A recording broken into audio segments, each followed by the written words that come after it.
안녕하세요. 74세 한옥분입니다. 추석 아침 아들 부부가 처가랑 유럽 여행 간 사이 30년간 숨겨뒀던 내 아파트를 팔았고 점심 전에 내 계좌에는 10억이 찍혔습니다.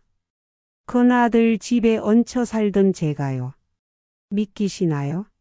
하지만 그날 새벽 이 말을 혼잣말로 뱉는 순간 비로소 나는 내 인생의 주인이 되었다는 걸 알았습니다.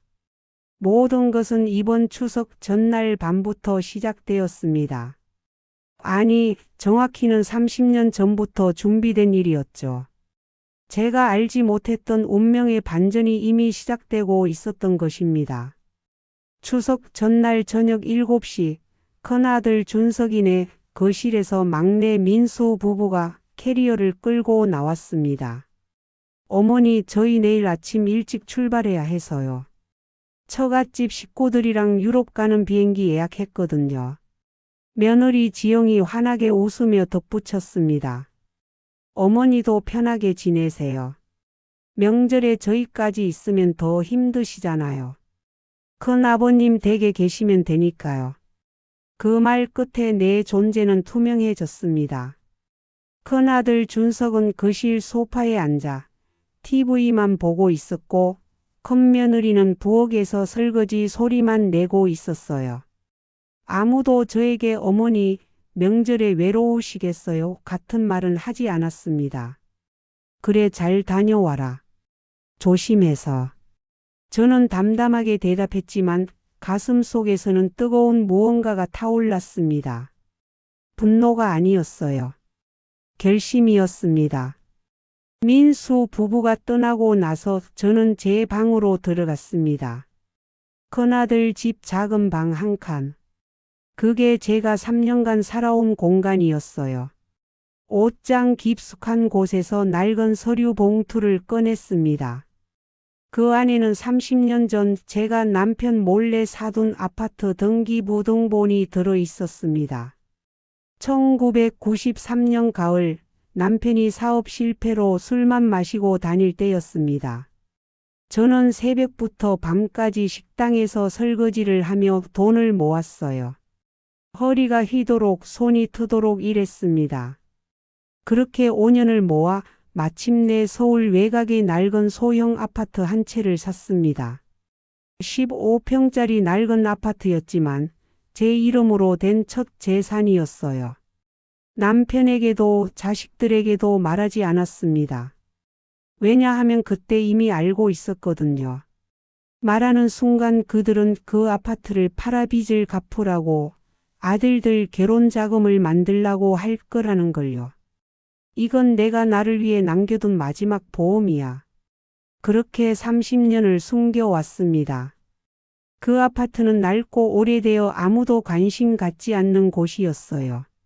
하지만 작년 봄 그곳에 재개발 소식이 들려왔습니다. 재개발 확정. 그리고 올해 여름 보상가가 발표되었을 때 저는 믿을 수 없었습니다. 10억 2천만 원. 제가 2천만 원 주고 샀던 그 낡은 아파트가 10억이 넘는 가치가 된 겁니다. 조합 사무실에서 직원이 말했죠. 어르신, 이번 단지 프리미엄 장난 아니에요. 지금 현금 청산하시면 세금 떼고도 9억 원 받으실 겁니다. 그 순간 알았습니다. 이게 하늘이 제게 준 마지막 기회라는 것을. 더 이상 큰아들 집 작은 방에서 눈치 보며 살지 않아도 된다는 것을. 며느리 얼굴 살피며 설거지하고 청소하지 않아도 된다는 것을요. 추석 전날 밤 저는 잠을 이룰 수 없었습니다. 창밖으로 둥근 달이 떠올랐어요. 명절 달. 가족이 모이는 달. 하지만 제게 명절은 언제나 외로움의 시간이었습니다. 작년 추석에도 민수는 처가에 갔습니다. 재작년에도 그 전년에도 큰아들 준석이는 집에 있었지만 어머니 모시고 사니까 동생은 좀 자유롭게 보내라며 민수를 두둔했어요.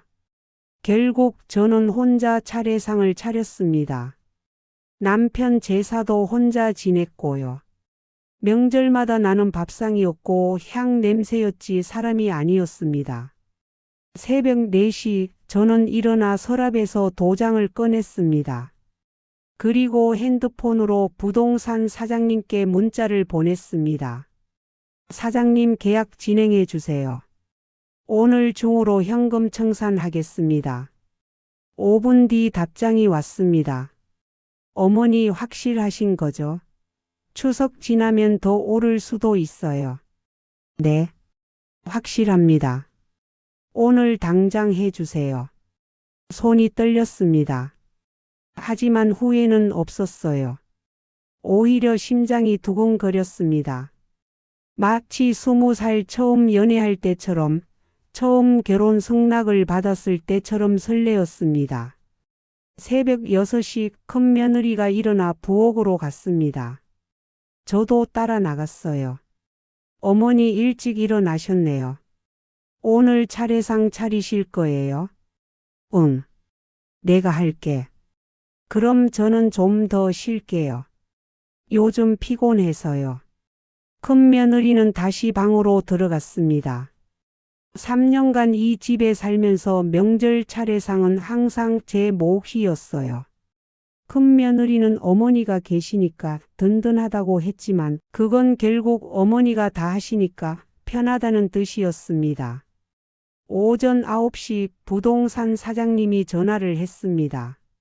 어머니, 계약 완료됐습니다. 오늘 오후 2시에 은행 가셔서 서류에 도장만 찍으시면 바로 입금됩니다. 고맙습니다. 사장님. 오후 2시 저는 외출한다고 하고 집을 나섰습니다. 은행 기통이 작은 상담실에서 서류 뭉치가 제 앞에 놓였습니다. 매매계약서, 잔금 정산서, 그리고 통장. 여기 도장 찍으시면 됩니다. 손이 떨렸습니다. 30년을 숨겨왔던 제 유일한 재산. 하지만 이제는 그것을 제 자유를 위해 쓸 때가 온 겁니다. 도장을 꾹 눌렀습니다. 10분 뒤 통장에 숫자가 찍혔습니다. 9억 2천만 원. 제 통장에 처음 보는 숫자였습니다. 눈물이 났어요. 기쁨의 눈물이 아니었습니다. 서러움의 눈물도 아니었어요. 그저 나도 이제 나를 위해 살 수 있구나 하는 안도의 눈물이었습니다. 은행을 나와 거리를 걸으며 저는 생각했습니다. 이제 무엇을 할까? 여행을 갈까? 좋은 곳으로 이사를 갈까? 아니면 하고 싶었던 일을 시작할까?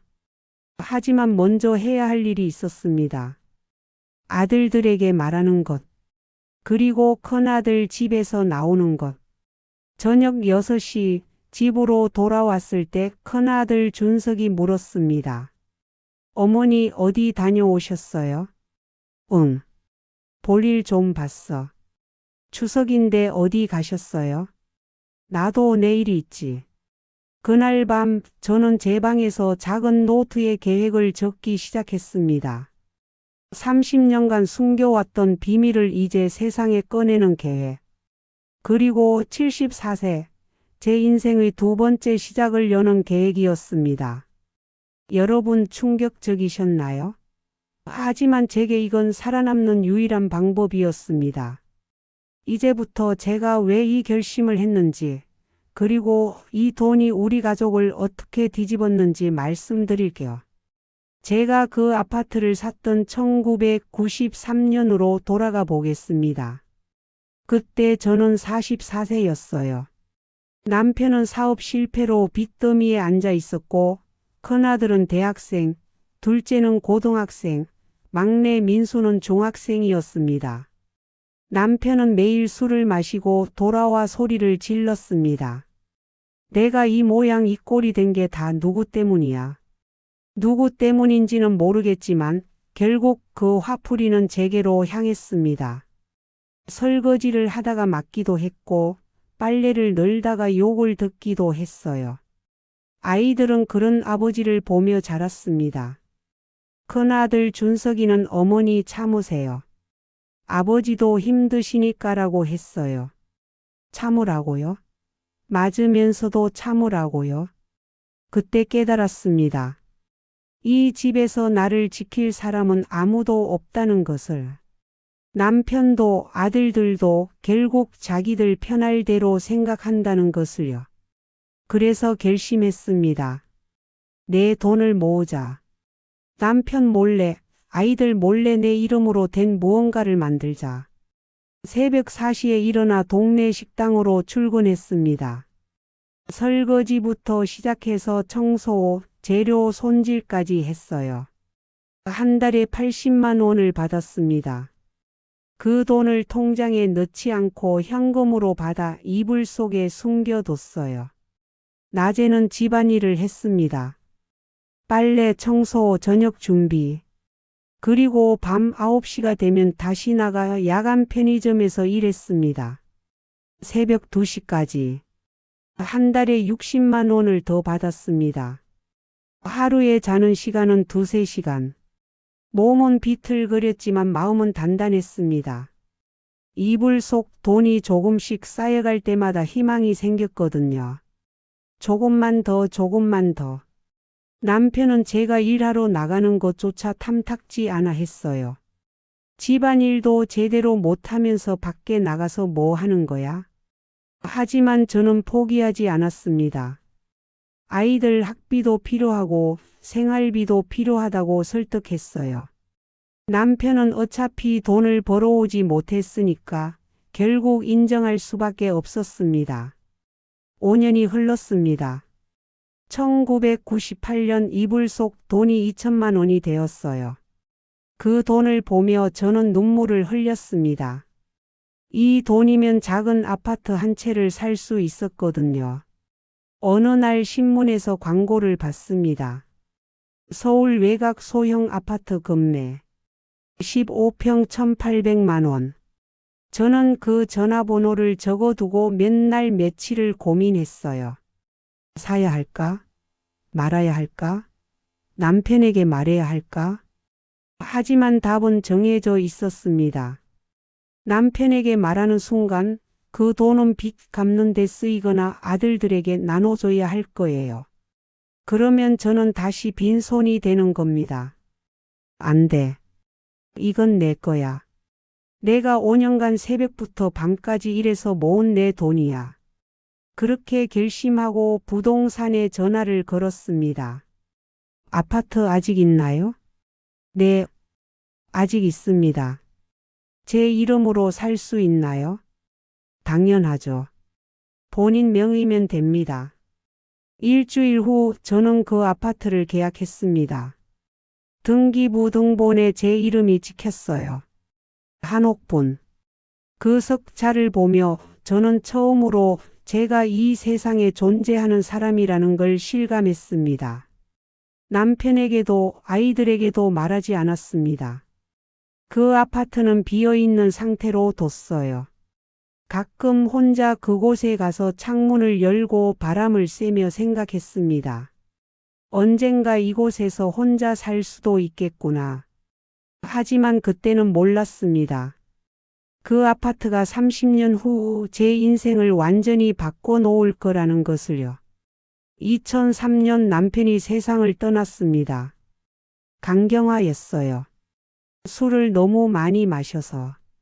장례를 치르고 나니 빚만 남았습니다. 큰아들 준석이가 말했어요. 어머니, 아버지 빚은 제가 갚을게요. 대신 어머니는 저희 집에서 사세요. 그렇게 큰아들 집으로 들어갔습니다. 처음에는 고마웠어요. 아들이 어머니를 모신다는 게 쉬운 일이 아니거든요. 하지만 시간이 지나면서 현실을 알게 되었습니다. 큰 며느리는 저를 가족이 아닌 식모처럼 대했어요. 아침마다 청소를 시키고 빨래를 시키고 식사 준비를 시켰습니다. 어머니, 우리 집에 사시는데 집안일 좀 도와주셔야죠. 도와주는 게 아니라 혼자 다 하는 거였지만 저는 참았습니다. 얹혀 사는 주제에 뭐라 할 수가 없었어요. 막내 민수는 가끔 와서 용돈을 주곤 했습니다. 어머니, 이거 쓰세요. 10만 원, 20만 원. 그 돈을 받으며 저는 늘 미안했어요. 내가 아들에게 짐이 되고 있다는 생각에. 하지만 아무도 몰랐습니다. 제게 숨겨둔 아파트가 있다는 것을. 그리고 그 아파트가 점점 가치를 높여가고 있다는 것을요. 2020년 코로나가 터지고 부동산 가격이 폭등하기 시작했습니다. 제 아파트가 있는 지역도 재개발 이야기가 나오기 시작했어요. 처음에는 믿지 않았습니다. 그 낡은 동네가 재개발이 된다고? 하지만 2022년 정말로 재개발이 확정되었습니다. 조합 사무실에서 편지가 왔어요. 큰아들 집 우편함에 들어온 편지였지만 다행히 제가 먼저 발견했습니다. 재개발 조합원 여러분께. 한옥부님. 손이 떨렸습니다. 30년 만에 그 아파트가 빛을 보는 순간이었어요. 조합 사무실에 전화를 걸었습니다. 여보세요, 저 한옥분인데요. 재개발 보상가가 어떻게 되나요? 어머니, 지금 시세로는 한 8억 정도 됩니다. 내년이면 10억도 넘을 것 같고요. 8억? 10억? 제가 2천만 원 주고 샀던 그 아파트가. 그날 밤 잠을 이룰 수 없었습니다. 이 사실을 아들들에게 말해야 할까? 아니면 계속 숨겨야 할까? 하지만 며칠 뒤 결심했습니다. 숨기기로. 왜냐하면 알면 분명 이렇게 말할 테니까요. 어머니, 그 돈으로 우리 집 사요. 우리 빚도 갚고요. 아니, 그 돈은 제가 5년간 죽도록 일해서 모은 돈입니다. 제가 30년간 아껴가며 지켜온 유일한 재산이에요. 왜 그걸 아들들 빚 갚는 데 써야 하나요? 그렇게 다시 비밀로 돌아갔습니다. 조합 사무실에서 오는 편지는 제가 먼저 챙겼고 통장도 제 방 깊숙한 곳에 숨겨뒀어요. 2023년 보험 보상가가 최종 확정되었습니다. 10억 2천만 원. 현금 청산도 가능하다고 했어요. 그 순간 알았습니다. 이제 때가 됐구나. 이제 나도 내 인생을 살아야 할 때가 온 거구나. 그리고 이번 추석 민수 부부가 처가와 여행을 간다는 말을 들었을 때 확신했습니다. 지금이다. 지금 아니면 영영 기회가 없을지도 몰라. 그렇게 30년간 숨겨왔던 비밀이 세상 밖으로 나오기 시작했습니다. 여러분, 제가 잘못한 걸까요? 아들들에게 말했어야 했을까요? 하지만 저는 후회하지 않습니다. 이건 제가 제 인생을 되찾는 유일한 방법이었으니까요. 추석 연휴 마지막 날, 민수 부부가 유럽에서 돌아왔습니다. 큰 캐리어 2개를 끌고 현관문을 열며 들어오는 그들의 얼굴은 환했어요. 어머니, 저희 왔어요. 며느리 지영은 명품 쇼핑백을 들고 있었습니다. 루이비통, 샤넬. 처가 식구들과 함께한 여행이 얼마나 즐거웠는지 얼굴에 다 써 있었어요. 어머니, 유럽 정말 좋더라고요. 에펠탑도 보고 맛있는 것도 엄청 먹고 왔어요. 저는 부엌에서 설거지를 하다가 손을 닦고 거실로 나왔습니다. 그래, 재미있었니? 네. 다음에는 어머니도 모시고 가야겠어요. 빈말이라는 걸 알았습니다. 3년 전에도 다음에 모시고 가요라고 했지만 단 한 번도 저를 여행에 데려간 적이 없었거든요. 큰아들 준석이가 거실에서 TV를 보다가 말했습니다. 민수야, 너희 잘 다녀왔구나. 어머니는 여기서 편하게 계셨어. 편하게요. 혼자 차례상 차리고 혼자 밥 먹고 혼자 설거지하는 게 편한 거라고요. 민수가 캐리어를 방으로 끌고 가다가 물었습니다. 어머니, 추석 잘 보내셨어요? 형님 댁에서 차례도 잘 지내셨고요. 응, 잘 지냈다. 다행이다. 저희가 없어서 좀 걱정했는데. 걱정은 무슨? 걱정했으면 처가 대신 친정 어머니부터 챙겼어야죠. 저는 숨을 깊이 들이마셨습니다. 이제 말할 시간이었어요. 더 이상 미룰 수 없었습니다. 얘들아, 다들 좀 앉아봐라. 할 말이 있어. 갑자기 진지해진 제 목소리에 모두 거실로 모였습니다. 큰아들 준석, 큰며느리, 그리고 민수 부부까지. 4명이 소파에 앉아 저를 바라봤어요. 무슨 일이세요, 어머니? 저는 가방에서 서류 봉투를 꺼냈습니다. 그 안에는 아파트 매매 계약서, 통장 사본이 들어 있었어요. 나 이제 여기 안 살 거야. 순간 거실이 조용해졌습니다. 아들들은 무슨 말인지 이해하지 못하는 표정이었어요. 어머니, 무슨 말씀이세요?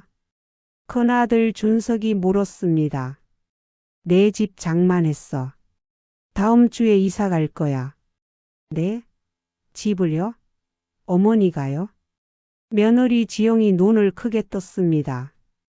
어머니, 무슨 돈으로요? 설마 우리한테 빌린 돈은 아니시죠? 저는 서류를 테이블 위에 펼쳤습니다.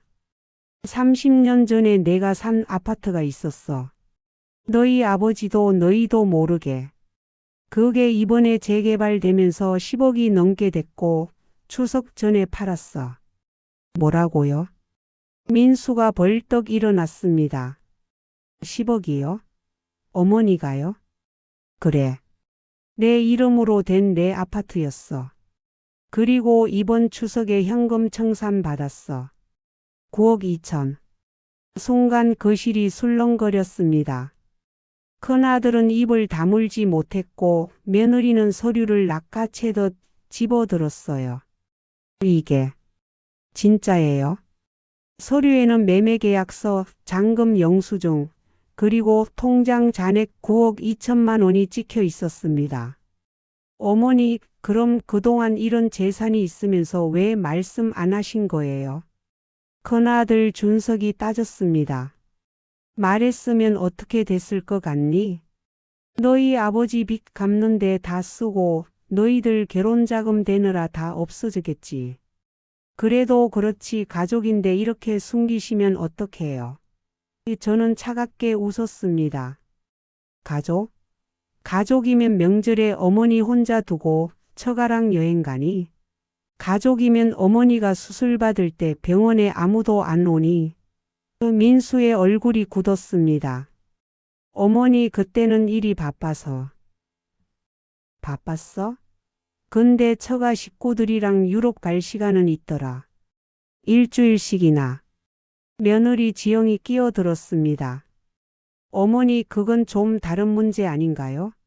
그리고 그 돈으로 우리 집이라도 좀 크게 사시지. 왜 혼자 나가시려고 하세요? 우리 집? 그게 무슨 말이야? 어머니가 저희랑 같이 사시면 되잖아요. 그 돈으로 큰 집 사서 다 같이 편하게 살면 되지. 저는 고개를 저었습니다. 아니야. 이번엔 내가 내 집에서 내 방식대로 살 거야. 너희 눈치 안 보고. 큰 며느리가 날카롭게 말했습니다. 눈치를 왜 보세요? 저희가 뭐라고 한 적 있나요? 말은 안 했지. 근데 표정에 다 나오더라. 내가 설거지 안 하면 인상 쓰고 청소 안 하면 혀를 차고. 그게 3년이야, 3년. 거실 분위기가 싸늘하게 식었습니다. 큰아들 준석이 한숨을 쉬며 말했습니다. 어머니, 그래도 이건 너무하신 거 아닙니까? 저희한테 한마디 상의라도 하시지. 상의? 상의하면 내 뜻대로 할 수 있었을까? 너희는 분명 이렇게 말했을 거야. 어머니, 그 돈으로 우리 빚 좀 갚아주세요. 집 좀 사주세요. 손주들 학원비 좀 대주세요. 안 그래? 아들들은 대답하지 못했습니다. 제 말이 맞았으니까요. 민수가 소파에 주저앉으며 말했습니다. 그럼 어머니는 이제 우리랑 안 사시겠다는 거예요? 그래, 나도 이제 내 인생 살 거야. 74살이지만 아직 늦지 않았어. 어디 사실 건데요? 혼자 살 원룸 구했어. 바다 보이는 곳으로. 원룸이요? 9억이나 있으면서요? 며느리가 어이없다는 표정으로 물었습니다. 응. 나머지는 내가 하고 싶은 일 하면서 쓸 거야. 여행도 가고 맛있는 것도 먹고 평생 못 해본 것들 다 해볼 거야. 그 순간 둘째 아들 상철이 현관문을 열고 들어왔습니다. 어머니 무슨 일이세요? 형한테 급하게 오라고 연락받았는데.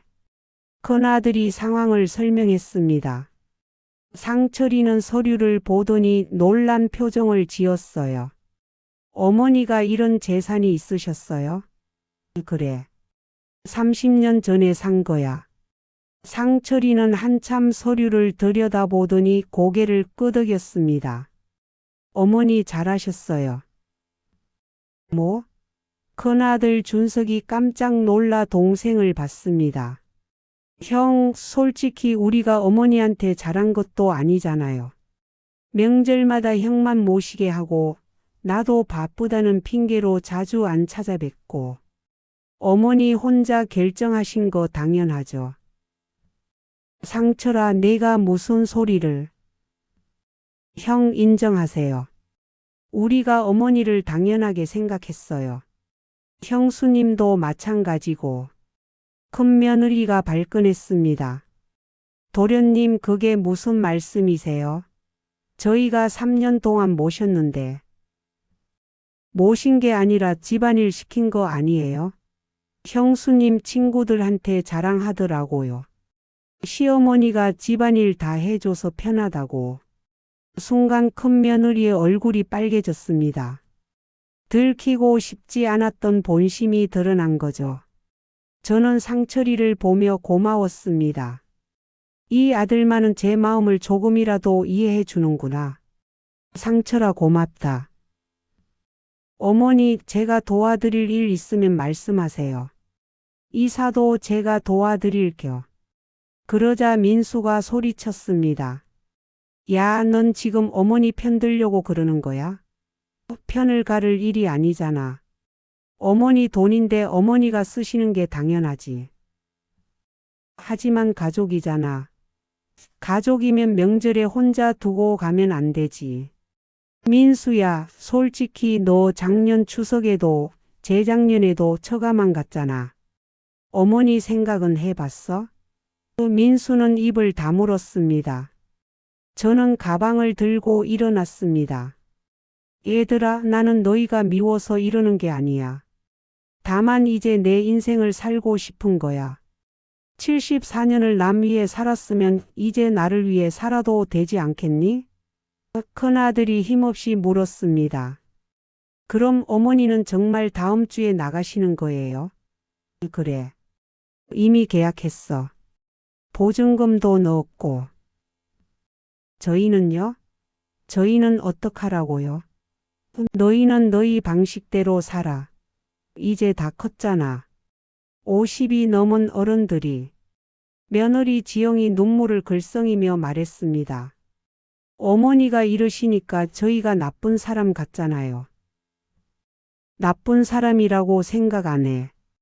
다만 너희도 이제 내가 없이 사는 법을 배워야 해. 평생 내가 옆에 있을 순 없으니까. 그날 밤 저는 제 방에서 짐을 싸기 시작했습니다. 30년을 참고 살았던 옷가지들, 낡은 이불, 그리고 몇 권의 책. 제 인생이 그 작은 가방 하나에 다 들어갔어요. 창밖으로 달이 떠올랐습니다. 추석달. 이번 추석이 이 집에서 보내는 마지막 명절이 될 거라는 생각에 마음이 복잡했습니다. 하지만 후회는 없었어요. 이제 시작이니까요. 74세, 제 인생의 진짜 시작 말입니다. 여러분, 제가 너무 이기적인 걸까요?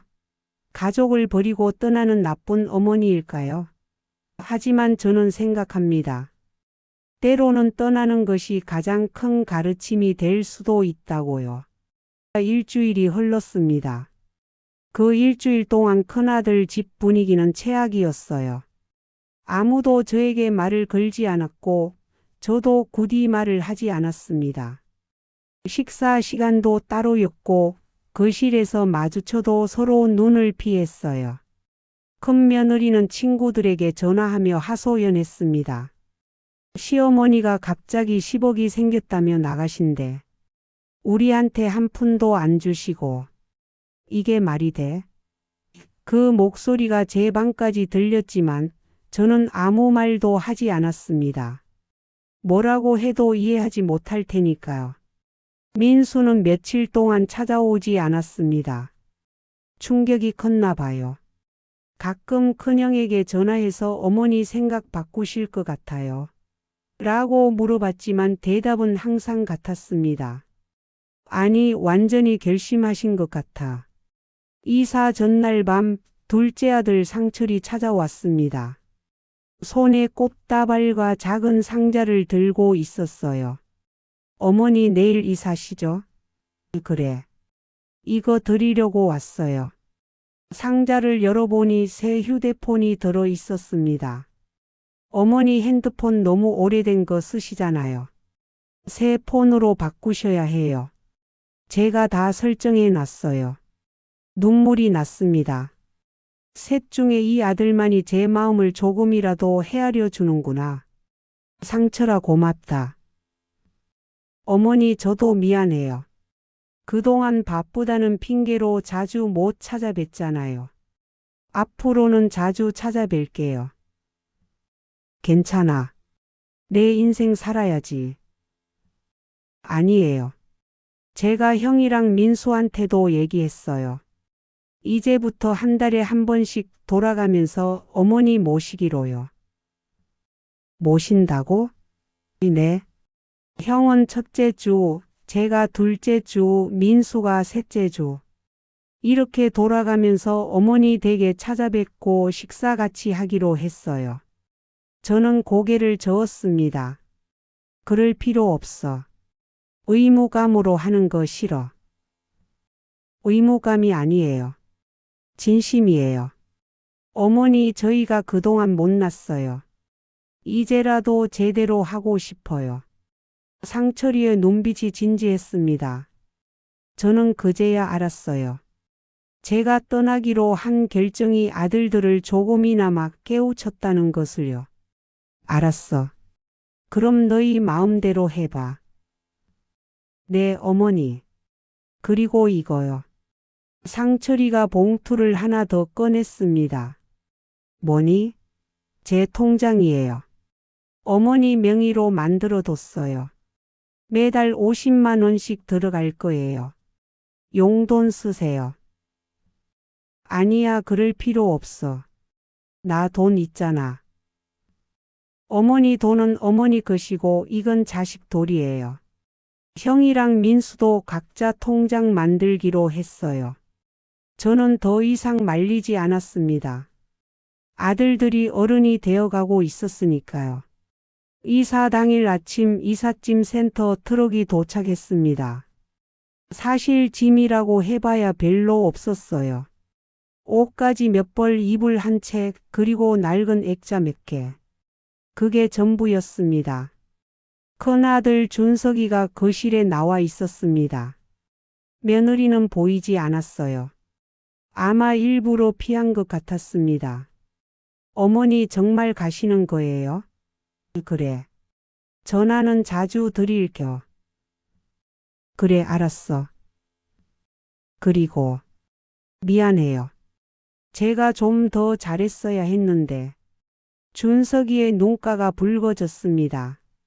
50이 넘은 아들이 어머니 앞에서 우는 모습을 보니 마음이 아팠어요. 괜찮아. 넌 잘못한 거 없어. 다만 이제 너도 내 가정을 챙겨야 할 때야. 네, 어머니. 민수도 아침 일찍 왔습니다. 며느리 지영은 없었지만 민수 혼자라도 온 게 다행이었어요. 어머니, 제가 짐 옮겨 드릴게요.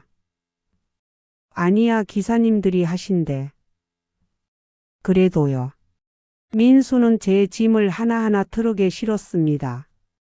땀을 뻘뻘 흘리며 일하는 모습을 보니 예전 어렸을 때가 떠올랐어요. 막내라서 항상 형들보다 부족했지만 그래도 열심히 하려고 애쓰던 아이였거든요. 어머니. 민수가 조심스럽게 말했습니다. 미안해요. 제가 어머니를 너무 당연하게 생각했어요. 알아. 앞으로는 잘할게요. 처가만 신경 쓰지 않을게요. 어머니도 제대로 모실게요. 모신다는 말 하지 마. 그냥 가끔 얼굴 보러 와. 그것만으로도 충분해. 민수는 더 이상 말하지 못하고 고개를 숙였습니다. 오전 10시 모든 짐을 다 실었습니다. 이제 떠날 시간이었어요. 현관을 나서며 돌아보니 3년간 살았던 큰아들 집이 보였습니다. 행복하지는 않았지만 그래도 지붕이 있었던 곳이었어요. 얘들아, 그동안 고마웠어. 어머니 연락 자주 드릴겨. 응, 알았어. 트럭에 올라탔습니다. 기사님이 시동을 걸었어요. 창밖으로 아들 셋이 서 있는 모습이 보였습니다. 큰아들은 손을 흔들고 있었고 둘째는 눈물을 닦고 있었고 막내는 그냥 멍하니 서 있었어요. 잘 있거라 얘들아. 이제 너희도 어른이 되어야 해. 트럭이 출발했습니다. 3년간 살았던 동네가 점점 멀어졌어요. 그리고 새로운 곳을 향해 달렸습니다. 2시간 후 바닷가 마을에 도착했습니다. 작은 원룸이었지만 창문을 열면 바다가 보였어요. 파도 소리가 들렸고 갈매기가 날아다녔습니다. 어머니, 여기에요. 기사님이 짐을 내려주었습니다. 많지 않은 짐이라 금방 끝났어요. 고생하셨습니다. 아니에요. 어르신 좋은 곳에 사시네요. 바다 보이고. 그쵸? 평생 바다 보면서 살고 싶었어요. 기사님이 떠나고 혼자 남았습니다. 빈 원룸에 서서 창밖을 바라봤어요. 푸른 바다가 펼쳐져 있었습니다. 눈물이 났습니다. 기쁨의 눈물이었어요. 74년을 살면서 처음으로 완전히 제 것인 공간이 생긴 겁니다. 남편 눈치, 아들 눈치, 며느리 눈치 보지 않아도 되는 곳이요. 옥분아, 넌 이제 자유야. 스스로에게 말했습니다. 그리고 짐을 풀기 시작했어요. 저녁 무렵 근처 식당에서 혼자 저녁을 먹었습니다. 회덮밥이었어요. 평생 먹고 싶었지만 비싸다는 이유로 먹지 못했던 음식이었죠. 맛있다. 혼자 중얼거리며 밥을 먹었습니다. 옆 테이블에서 노부부가 손을 잡고 앉아있는 모습이 보였어요. 부러웠습니다. 저도 남편과 저렇게 늙었으면 좋았을 텐데. 하지만 이미 지난 일이었어요. 후회해봐야 소용없었습니다. 대신 지금부터라도 제 인생을 살면 되는 거죠. 원룸으로 돌아와 침대에 누웠습니다. 파도 소리가 자장가처럼 들렸어요. 74년을 살면서 가장 편안한 밤이었습니다. 여러분, 저는 이제 자유입니다. 늦었지만 결코 늦지 않았어요. 74세에도 새로운 시작을 할 수 있다는 걸 증명하고 싶습니다. 바닷가 원룸에서의 첫 아침이 밝았습니다. 창문 틈으로 들어오는 햇살이 얼굴을 간지렸어요. 눈을 뜨니 낯선 천장이 보였습니다. 아, 맞다. 이제 여기가 내 집이구나. 시계를 보니 오전 7시. 평소 같으면 벌써 일어나서 아침 준비를 하고 있을 시간이었어요. 큰아들 내외 출근 준비, 손주들 등교 준비. 하지만 오늘은 아무도 깨우지 않았습니다. 아무도 없네. 혼자 웃음이 났습니다. 이상하게 외롭지 않았어요. 오히려 홀가분했습니다. 침대에서 일어나 창문을 활짝 열었습니다. 바다가 눈앞에 펼쳐졌어요. 파도가 하얗게 부서지고 갈매기들이 울며 날아다녔습니다. 좋다. 간단히 씻고 밖으로 나갔습니다. 아침 산책을 하기로 한 거예요. 바닷가를 따라 천천히 걸었습니다. 조깅하는 사람들, 강아지 산책시키는 사람들, 그물을 손질하는 어부들. 모두가 자기 일상을 살아가고 있었어요. 30분쯤 걸었을까요? 작은 카페가 보였습니다. 바다가 보이는 집이라는 이름이 붙어 있었어요. 안으로 들어갔습니다. 어서 오세요. 젊은 여자 사장님이 반갑게 맞아 주었습니다. 아메리카노 한 잔 주세요. 네, 잠시만요. 창가 자리에 앉아 바다를 바라봤습니다. 커피 향이 코끝을 스쳤어요. 이런 여유가 제게도 있을 줄은 몰랐습니다. 여기요. 커피가 나왔습니다. 한 모금 마시니 고소하고 부드러웠어요. 혹시 이사 오신 분이세요? 사장님이 물었습니다. 네, 어제 왔어요. 어머, 그럼 환영해요. 이 동네 처음이시죠? 여기 정말 좋은 곳이에요. 그런 것 같아요. 혹시 혼자 사세요? 네. 아, 저희 어머니도 혼자 사세요. 나중에 소개해 드릴게요. 같이 운동도 하시고 그러시면 좋을 것 같아요. 따뜻한 말에 마음이 녹았습니다. 고맙습니다. 카페에서 나와 다시 산책을 했습니다. 동네를 한 바퀴 돌아보니 작은 마트, 병원 약국, 그리고 경로당까지 다 있었어요. 생활하기에 불편함이 없는 곳이었습니다. 오후에는 원룸을 정리했습니다. 옷을 정리하고 이불을 펴고 작은 화분도 하나 샀어요.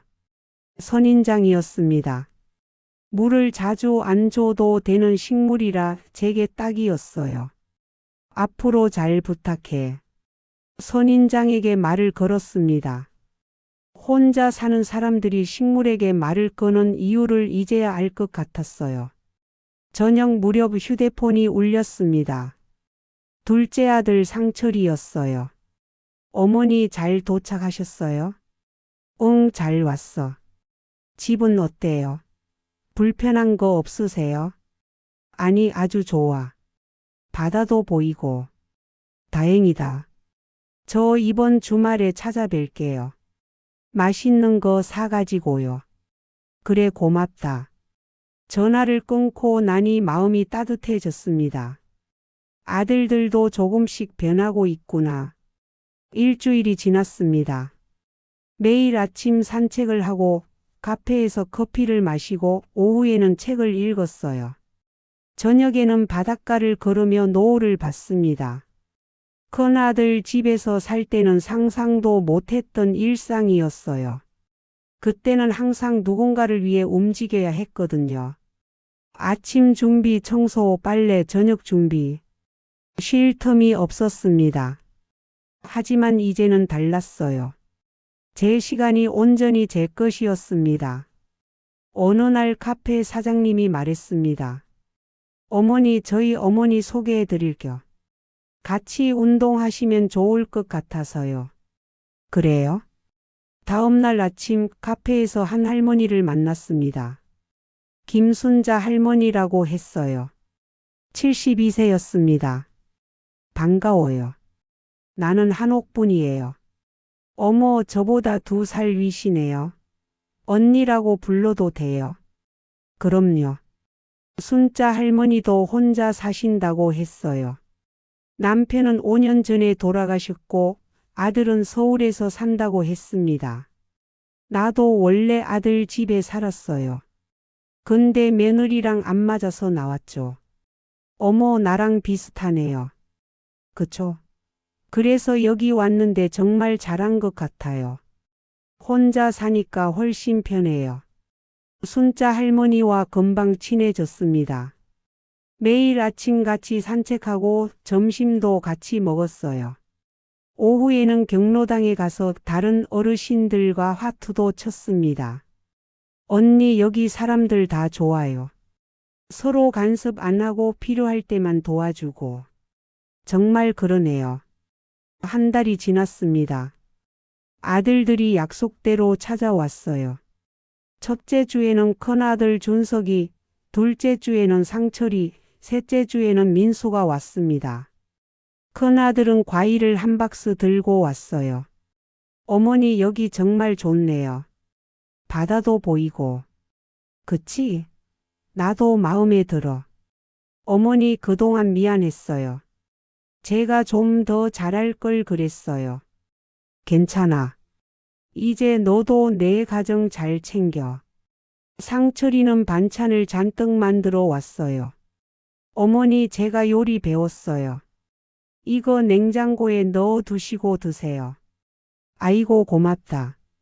근데 내가 요리를 내 형수님한테 배웠어요. 앞으로 어머니 반찬은 제가 챙길게요. 막내 민수는 처음엔 어색해했어요. 하지만 같이 바닷가를 걸으며 조금씩 마음을 열었습니다. 어머니 저 지영이랑 상담 받기로 했어요. 부부 상담이요. 그래? 네. 그동안 처가만 신경 쓰다 보니 우리 가족을 소홀히 했더라고요. 이제라도 바로 잡으려고요. 잘했다. 가정이 제일 중요한 거야. 어머니 덕분이에요. 어머니가 떠나시지 않았으면 저 계속 몰랐을 거예요. 민수의 눈에 눈물이 맺혔습니다. 저는 아들의 손을 잡아 주었어요. 늦지 않았어. 이제라도 깨달았으면 된 거야. 2달째 저는 새로운 도전을 시작했습니다. 평생 하고 싶었던 그림 그리기였어요. 동네 문화센터에서 수채화 강좌를 신청했습니다. 어르신들 반 오신 거 맞으시죠? 젊은 강사 선생님이 물었습니다. 네, 맞아요. 좋아요. 편하게 그리시면 돼요. 여기서는 잘 그리는 게 목표가 아니라 즐기는 게 목표예요. 첫 수업 시간 붓을 잡는 것조차 낯설었습니다. 하지만 종이 위에 색이 번져나가는 걸 보니 신기했어요. 와, 예뻐요. 옆자리 할머니가 제 그림을 보며 말했습니다. 정말요? 저 처음인데. 그래도 색 조합이 좋아요. 재능 있으신 것 같아요. 칭찬을 듣는 것도 얼마만인지 모르겠습니다. 큰아들 집에 살 때는 칭찬은커녕 구박만 들었거든요. 수채화 수업이 끝나고 집으로 돌아오는 길 가슴이 두근거렸습니다. 74세에 새로운 걸 배운다는 게 이렇게 즐거울 줄은 몰랐어요. 석 달째 저는 여행을 가기로 결심했습니다. 평생 가보고 싶었던 제주도였어요. 언니 나 제주도 가려고 해. 순자 할머니에게 말했습니다. 어머 좋겠다. 나도 같이 가도 돼? 당연하지. 우리는 3박 4일 제주도 패키지 여행을 신청했습니다. 생전 처음 하는 여행이었어요. 남편이랑도 신혼여행 한 번 제대로 못 가봤거든요. 비행기 표를 끊고 숙소를 예약하고 여행 가방을 샀습니다. 하나하나가 다 설레는 일이었어요. 어머니 여행 가신다고요? 좋으시겠다. 상철이가 전화로 말했습니다. 응, 평생 못 가봤거든. 잘 다녀오세요. 혹시 돈 필요하시면 말씀하시고요. 아니야, 나 돈 있어. 정말 그랬어요. 9억이 있었으니까요. 이제 그 돈을 제 행복을 위해 쓸 차례였습니다. 제주도는 아름다웠습니다. 푸른 바다, 높은 하늘, 그리고 신선한 공기. 한라산에도 올랐고 성산 일출봉에서 일출도 봤어요. 언니 우리 사진 찍자. 순자 할머니가 말했습니다. 우리는 바다를 배경으로 사진을 찍었어요. 74세와 72세 두 할머니의 여행 사진이었습니다. 이 나이에 이렇게 여행 다닐 줄 몰랐네. 나도. 근데 정말 행복해. 우리는 흑돼지도 먹고 해산물도 실컷 먹었어요. 돈이 아깝지 않았습니다. 평생 참고 아끼며 살았는데 이제는 제가 먹고 싶은 걸 먹을 차례였으니까요. 제주도에서 돌아온 날 세 아들이 다 같이 집에 왔습니다.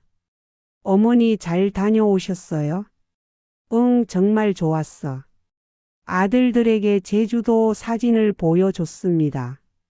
한라산 정상에서 찍은 사진, 바다에서 찍은 사진, 맛있는 음식 사진들. 어머니 정말 행복해 보이세요. 큰아들 준석이 말했습니다. 그래, 나 지금 정말 행복해. 어머니 저희 때문에 고생하셨죠? 아니야. 이제 다 지난 일이야. 중요한 건 지금이지. 민수가 조심스럽게 물었습니다. 어머니 후회 안 하세요? 저희랑 떨어져 사시는 거. 저는 고개를 저었습니다. 전혀. 오히려 이렇게 떨어져 있으니까 너희가 더 소중하게 느껴져. 의무가 아니라 진짜 가족으로 만나는 것 같아. 아들들은 고개를 끄덕였습니다. 어머니 저희도 배웠어요. 가족이라고 해서 희생을 강요하면 안 된다는 걸요. 그래, 그걸 알았으면 됐어. 저녁을 같이 먹으며 아들들은 각자의 근황을 이야기했습니다. 큰아들은 요즘 아내와 관계가 많이 좋아졌다고 했어요. 며느리도 반성하고 있다며 다음에 같이 인사드리러 오겠다고 했습니다. 둘째 상철이는 승진했다고 했어요. 그리고 여자친구가 생겼다며 소개해 주고 싶다고 했습니다. 그래? 좋은 사람이야? 네, 어머니. 착하고 좋은 사람이에요. 막내 민수는 아내와 상담을 받으면서 많이 달라졌다고 했어요. 이제는 명절도 공평하게 보내기로 했다며 다음 추석은 어머니와 함께 보내겠다고 약속했습니다. 정말? 네, 진심이에요. 지영이도 이제 알아요. 어머니가 얼마나 소중한 분인지. 아들들이 돌아간 후 저는 혼자 바다를 바라봤습니다. 74세 새로운 시작을 한 지 석 달. 제 선택이 옳았다는 확신이 들었어요. 여러분, 저는 지금 행복합니다. 혼자 살지만 외롭지 않아요. 오히려 자유롭고 당당합니다. 그리고 아들들과의 관계도 더 좋아졌어요. 가족이라는 이름으로 희생을 강요당했던 시간들. 이제는 끝났습니다. 진짜 가족은 의무가 아니라 진심으로 만나는 거라는 걸 우리 모두 배웠으니까요. 제주도 여행 이후 저는 새로운 꿈을 꾸기 시작했습니다. 그림 그리기 수업을 들으면서 느낀 거예요. 나도 뭔가 창조할 수 있는 사람이구나. 수채화 강사 선생님이 어느 날 제게 말했습니다. 옥분 어르신 그림 정말 좋아요. 색감이 독특하시고 감성이 느껴져요. 정말요? 저 처음 배우는데. 그래서 더 좋은 거예요. 혹시 전시회 생각 있으세요? 전시회요? 네, 우리 센터에서 내년 봄에 어르신 작품전을 하거든요. 참여하시면 어떨까 해서요. 전시회. 상상도 못한 일이었어요. 하지만 가슴이 두근거렸습니다. 해보고 싶어요. 좋아요. 그럼 준비하시면 돼요. 작품 10점 정도만 있으면 돼요. 집으로 돌아와 생각했습니다. 무엇을 그릴까? 제 인생을 그려볼까? 아니면 바다를 그릴까? 결국 둘 다 그리기로 했어요. 제 인생 이야기가 담긴 그림, 그리고 지금 제가 보고 있는 아름다운 풍경들. 매일 아침 2시간씩 그림을 그렸습니다. 언니, 이거 완전 언니 이야기잖아요. 진짜 감동적이에요. 그치? 내 인생을 그림으로 표현해 봤어. 이거 전시회 하면 사람들이 진짜 좋아할 것 같아요. 한 달 동안 밤낮으로 그렸습니다. 손이 아프고 눈이 침침해도 멈추지 않았어요. 이 나이에 이렇게 열정적으로 뭔가를 한다는 게 신기했습니다. 10번째 그림을 완성했을 때 저는 울었습니다.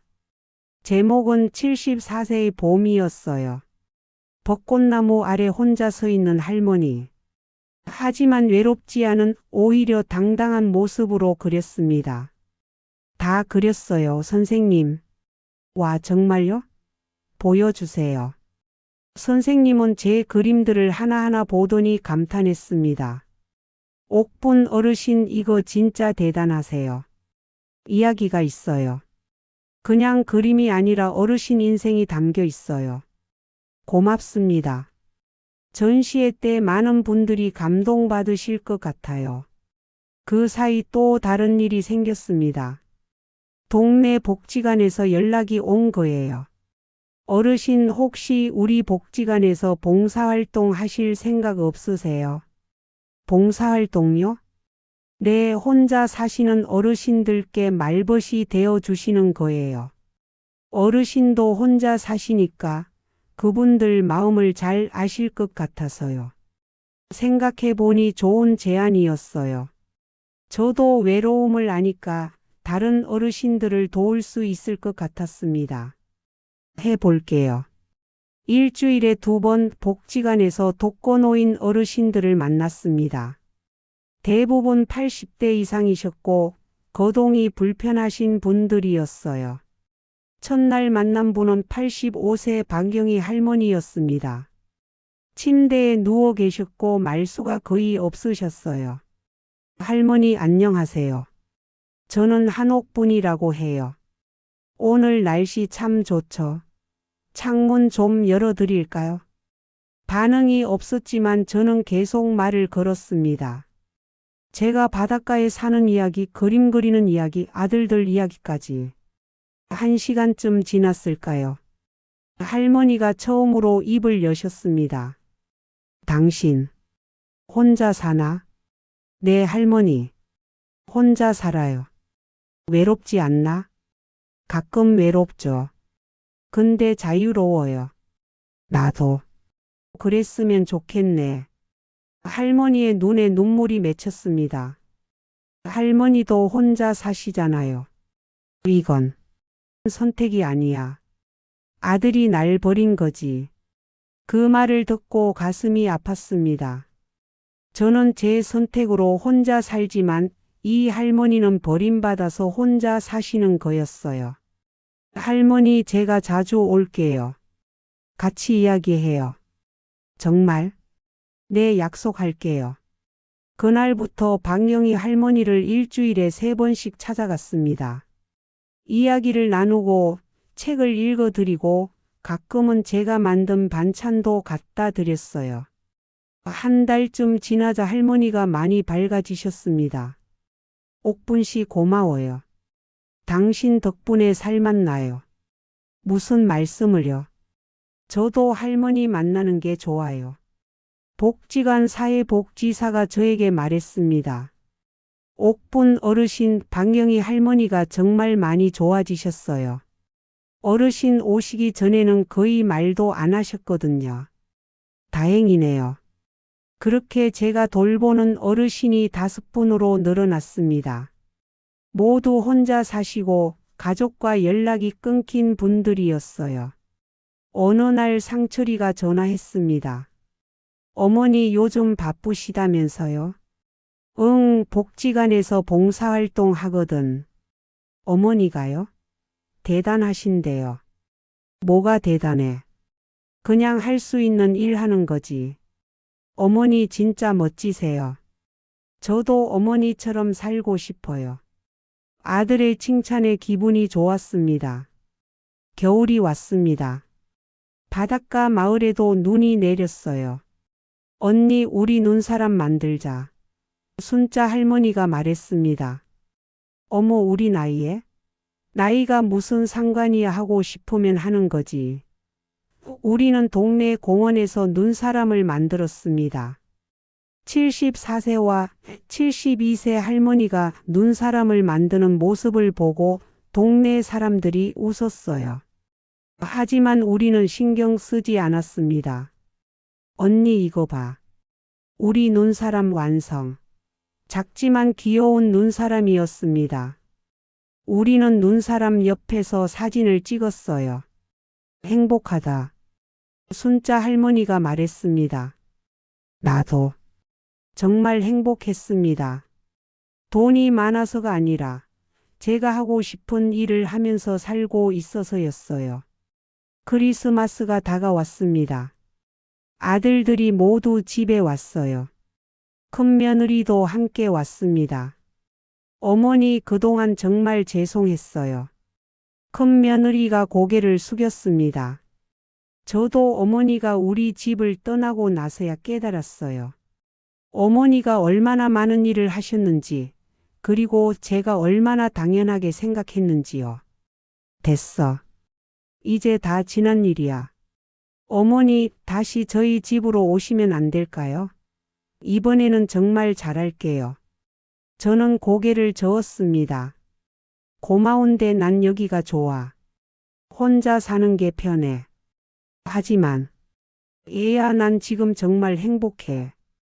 그림도 그리고 봉사활동도 하고 친구도 사귀고. 이게 내가 원하던 삶이야. 큰며느리는 더 이상 말하지 않았습니다. 다만 고개를 끄덕일 뿐이었어요.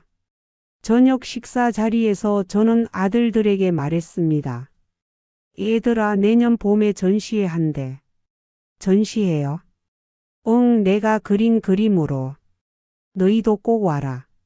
어머니가 그림을요? 대단하신데요. 뭐가 대단해? 74세에 새로 배운 거야. 아들들은 자랑스러운 표정을 지었습니다. 어머니 정말 멋지세요. 74세에 전시회를 하시다니. 나이는 숫자일 뿐이야. 하고 싶으면 하는 거지. 그날 밤 아들들이 돌아간 후 저는 창밖을 바라봤습니다. 별이 쏟아질 것처럼 많았어요. 옥분아 넌 잘하고 있어. 스스로에게 말했습니다. 그리고 새로운 꿈을 꾸기 시작했어요. 전시회가 끝나면 책을 쓸 거예요. 제 인생 이야기를 담은 책.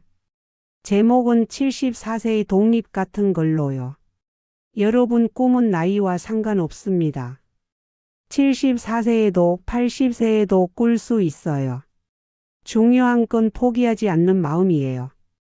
봄이 왔습니다. 바닷가 마을에 벚꽃이 피기 시작했어요. 그리고 드디어 제 전시회 날이 다가왔습니다. 전시회 일주일 전부터 긴장되기 시작했어요. 밤에 잠도 제대로 못 잤습니다. 언니 괜찮아요. 그림 진짜 좋아요. 순자 할머니가 격려해 줬습니다. 근데 사람들이 안 오면 어떡해? 무슨 소리예요? 다들 오고 싶어 해요. 저도 친구들한테 다 알렸어요. 문화센터에서도 홍보를 많이 해줬습니다. 지역 신문에도 작은 기사가 났어요.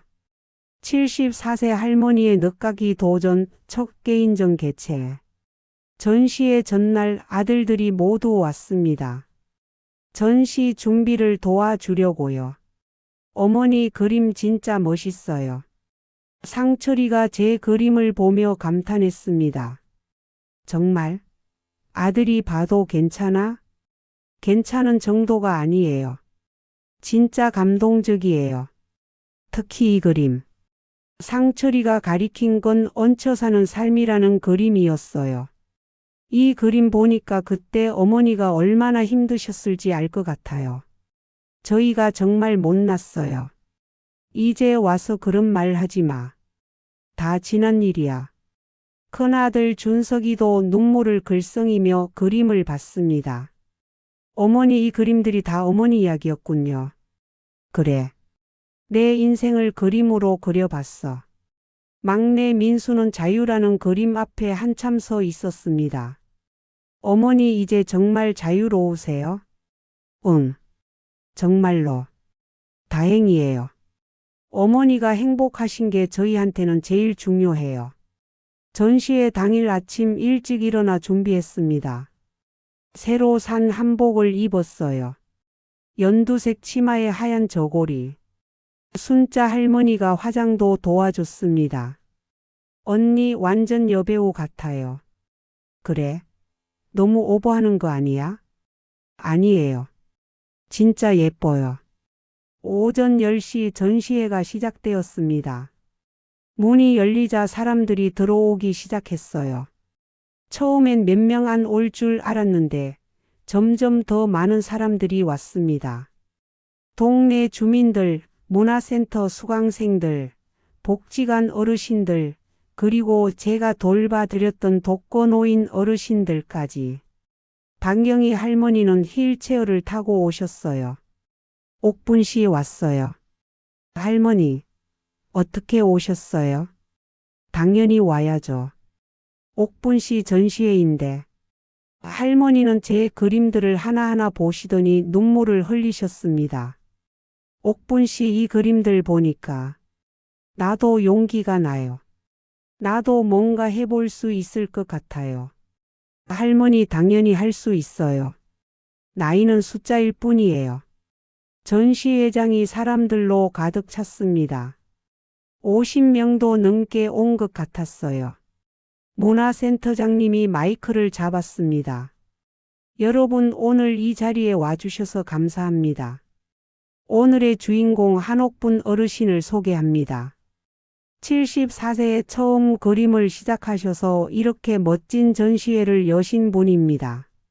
어르신 한 말씀 해주시겠어요? 저는 떨리는 손으로 마이크를 잡았습니다. 안녕하세요. 저는 74세 한옥분입니다. 사람들이 박수를 쳤습니다. 저는 평생을 남을 위해 살았습니다. 남편을 위해, 아들들을 위해, 며느리들을 위해. 그러다 보니 정작 제 자신은 잃어버렸어요. 저는 누구인지, 무엇을 좋아하는지, 뭘 하고 싶은지 몰랐습니다. 사람들이 조용히 들었습니다. 하지만 작년 추석 저는 결심했습니다. 이제 나를 위해 살겠다고. 그래서 30년간 숨겨뒀던 재산으로 혼자 살 집을 마련했고 이곳 바닷가 마을로 왔습니다. 그리고 그림을 시작했어요. 74세에 처음 붓을 잡았습니다. 늦었다고 생각했지만 해보니까 전혀 늦지 않았더라고요. 오히려 지금이 딱 맞는 시기였어요. 이 그림들은 제 인생 이야기입니다. 힘들었던 시간, 외로웠던 순간, 그리고 자유를 찾은 기쁨까지 다 담았습니다. 목이 메었습니다. 하지만 참고 계속 말했어요. 여러분께 말씀드리고 싶어요. 나이는 숫자일 뿐입니다. 70대든 80대든 하고 싶은 게 있다면 도전하세요. 늦었다고 포기하지 마세요.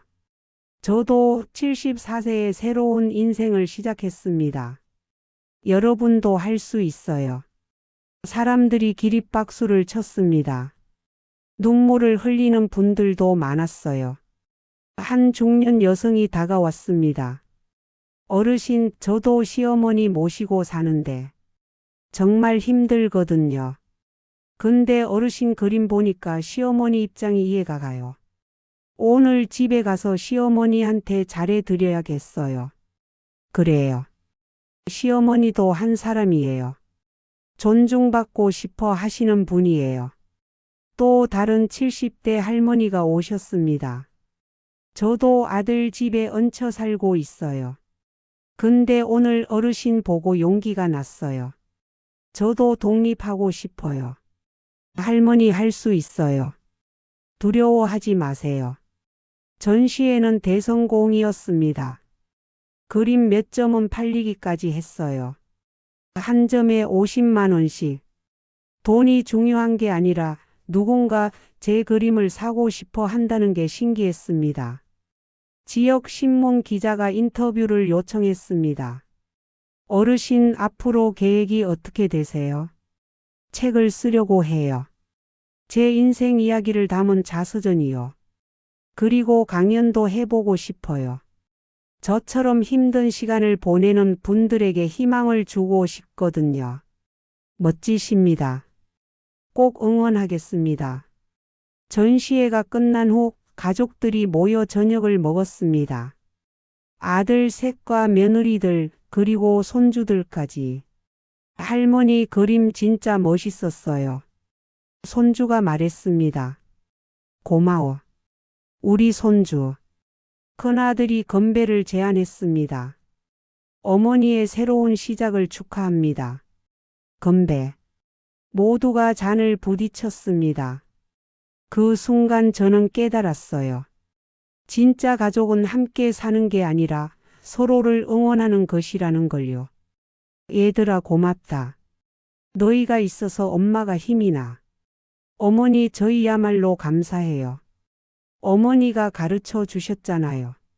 진짜 사는 게 뭔지. 집으로 돌아오는 길 순자 할머니가 말했습니다. 언니 오늘 정말 멋있었어요. 나도 언니처럼 뭔가 해보고 싶어요. 그럼 해봐. 뭐 하고 싶은데? 나도. 그림 그려볼까? 좋지. 우리 같이 하자. 원룸에 들어와 창문을 열었습니다. 밤바다가 보였어요. 달빛이 바다를 비추고 있었습니다. 옥분아 넌 해냈어. 74세의 전시회를 열었어. 대단해.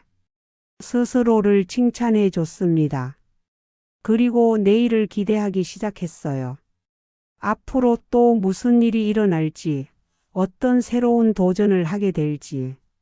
여러분 인생은 끝난 게 아니에요. 나이가 많다고 포기할 필요 없어요. 지금 이 순간도 새로운 시작을 할 수 있습니다. 전시회 이후 제 삶은 완전히 달라졌습니다. 지역 신문에 난 기사를 보고 여러 곳에서 연락이 왔어요. 어르신, 저희 경로당에서 강연 좀 해주실 수 있으세요? 어르신 이야기를 책으로 내고 싶은데 동의해 주시겠어요? TV 프로그램에 출연하실 생각 없으세요? 처음에는 믿기지 않았습니다. 평범한 74세 할머니인 제게 이런 일이 일어날 줄은요. 첫 강연은 떨렸어요. 동네 경로당에서 10명 정도의 어르신들 앞에서 제 이야기를 했습니다. 여러분 저는 74세 한옥분입니다. 작년까지만 해도 저는 큰아들 집 작은 방에 얹혀 살며 눈치만 보는 삶을 살았습니다. 어르신들이 고개를 끄덕이셨어요. 공감하신다는 표정이었습니다. 하지만 어느 날 깨달았습니다. 이대로는 안 되겠다고. 내 인생을 내가 살아야겠다고. 그래서 30년간 숨겨뒀던 재산으로 독립했습니다. 처음에는 두려웠어요. 혼자 살면 외로울 것 같고 아프면 어쩌나 걱정됐거든요. 하지만 막상 살아보니 전혀 그렇지 않았어요. 오히려 자유롭고 행복했습니다. 한 할머니가 손을 드셨습니다. 근데 자식들이 뭐라고 하지 않았어요? 처음에는 반대했죠. 특히 큰 며느리가 많이 서운해했어요. 하지만 시간이 지나니까 이해하더라고요. 오히려 지금은 관계가 더 좋아졌어요. 어떡해요? 의무가 아니라 진심으로 만나니까요. 억지로 모시는 게 아니라 보고 싶어서 찾아오니까 훨씬 좋더라고요. 강연이 끝난 후 여러 어르신들이 다가와 이야기를 나눴습니다. 저도 용기가 났어요. 저도 독립해 볼까 봐요. 저는 80세인데 너무 늦었을까요? 아니에요. 80세도 전혀 늦지 않았어요. 하고 싶으시면 지금 시작하세요. 그날 이후 강연 요청이 계속 들어왔습니다. 한 달에 서너 번씩 다른 경로당, 복지관, 문화센터에서 강연을 했어요. 그러던 어느 날 출판사에서 연락이 왔습니다. 어르신, 저희가 어르신 이야기를 책으로 내고 싶습니다. 자서전 형식으로요. 책이요? 제가요? 네. 요즘 어르신 세대의 독립과 자기 삶 찾기가 큰 이슈거든요. 어르신 이야기가 많은 분들에게 희망을 줄 것 같아요. 하지만 저는 글을 잘 못 쓰는데 괜찮습니다. 저희가 대필 작가를 붙여드릴게요. 어르신은 이야기만 해주시면 됩니다. 그렇게 책 쓰기 작업이 시작되었습니다. 일주일에 2번씩 작가 선생님을 만나 제 인생 이야기를 했어요. 어린 시절 이야기부터 시작해서 결혼, 남편의 죽음, 아들들과의 갈등, 그리고 독립까지 모든 이야기를 솔직하게 털어놨습니다. 어르신 정말 파란만장한 인생이시네요. 작가 선생님이 감탄했습니다. 그냥 평범하게 산 것뿐인데요. 아니에요. 평범한 삶 속에서도 용기 있는 선택을 하신 게 대단한 거예요. 석 달 후 책이 완성되었습니다. 제목은 74세의 독립 늦었지만 결코 늦지 않은 나의 시작이었어요. 출간 기념회를 열었습니다. 서점에서 작은 행사였는데 생각보다 많은 사람들이 왔어요. 아들들도 모두 왔습니다. 큰아들이 꽃다발을 들고 왔어요. 어머니 축하드려요. 작가가 되시다니. 고마워 아들. 책은 예상외로 잘 팔렸습니다. 출간 한 달 만에 2만 부가 팔렸고 베스트셀러 목록에도 올랐어요. 서점에서 제 책을 사는 사람들을 보면 신기했습니다. 저 사람들이 내 이야기를 읽는구나. 독자들이 편지를 보내왔습니다. 어르신 책 읽고 울었어요. 저희 어머니 생각이 나서요. 오늘 어머니한테 전화 드려야겠어요. 저도 60대인데 아직도 남편 눈치만 보며 살았어요. 근데 어르신 책 읽고 용기가 났어요. 저도 제가 하고 싶은 일 해보려고요. 시어머니와 관계가 안 좋았는데 이 책 읽고 시어머니 입장을 이해하게 됐어요. 감사합니다. 편지를 읽을 때마다 눈물이 났습니다. 제 이야기가 누군가에게 위로가 되고 용기가 된다는 게 감동적이었어요. 그해 가을 TV 프로그램에도 출연했습니다. 유명한 토크쇼였어요. 74세에 독립하셨다고요? 진행자가 물었습니다. 네. 작년 추석에 결심했어요. 어떤 계기가 있었나요? 명절마다 혼자 차례상을 차리면서 깨달았어요. 나는 사람이 아니라 그냥 일하는 기계구나. 이대로는 안 되겠다고 생각했죠. 진행자와 관객들이 공감하며 고개를 끄덕였습니다. 그래서 30년 전에 사둔 아파트를 팔아서 독립 자금을 마련하신 거군요. 네. 그 돈으로 바닷가 원룸을 얻고 제가 하고 싶었던 일들을 시작했어요. 지금은 행복하세요? 네. 평생 중에 가장 행복합니다. 늦었지만 결코 늦지 않았어요. 방송이 나간 후 더 많은 사람들이 저를 알게 되었습니다. 길을 걸으면 사람들이 알아보고 인사를 했어요. 어머니 TV에서 봤어요. 정말 멋지세요. 고맙습니다. 겨울이 다시 왔습니다. 독립한 지 1년이 지난 겁니다. 이번 추석에는 제가 아들들을 초대했어요. 제 원룸으로요. 아니야. 이번엔 내가 초대하는 거야. 너희는 그냥 오기만 해. 추석 아침 저는 차례상을 혼자 차렸습니다. 하지만 작년과는 달랐어요. 의무가 아니라 제 선택이었으니까요. 정오쯤 아들들이 도착했습니다. 큰아들 가족, 둘째 가족, 막내 가족까지 모두 왔어요. 어머니 저희 왔어요. 어서 와. 많이 좁지? 아니에요. 따뜻하고 좋아요. 좁은 원룸에 세 가족이 모이니 북적거렸습니다. 하지만 행복했어요. 이번에는 제가 초대한 자리였으니까요. 차례를 지내고 함께 식사를 했습니다. 제가 만든 음식들이었어요. 어머니 음식 정말 맛있어요. 그치? 내가 만들고 싶은 걸 만들었거든. 식사 후 손주들이 바닷가에서 놀았어요. 아들들은 거실에 둘러앉아 이야기를 나눴습니다. 어머니 1년 동안 정말 많이 달라지셨어요. 큰아들이 말했습니다. 그래? 네. 표정도 밝아지셨고 뭔가 자신감도 넘치세요. 그럴 거야. 이제 내가 내 인생의 주인이니까. 상철이가 말했습니다. 어머니, 저희도 많이 배웠어요. 가족이라고 해서 희생을 강요하면 안 된다는 것. 그리고 진짜 사랑은 존중해서 시작한다는 것이요. 그래, 그걸 알았으면 됐어. 막내 민수가 조심스럽게 물었습니다. 어머니, 저희 때문에 힘드셨죠? 아니야. 이제 다 지난 일이야. 중요한 건 지금이지. 우리 지금 행복하잖아. 네, 어머니. 해가 지고 아들들이 돌아갔습니다.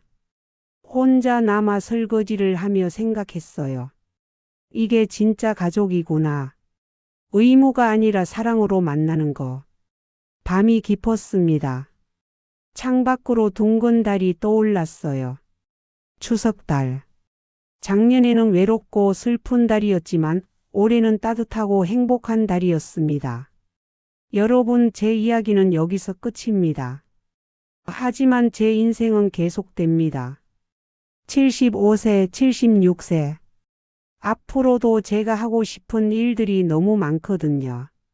여러분께 마지막으로 말씀드리고 싶어요. 나이는 숫자일 뿐입니다.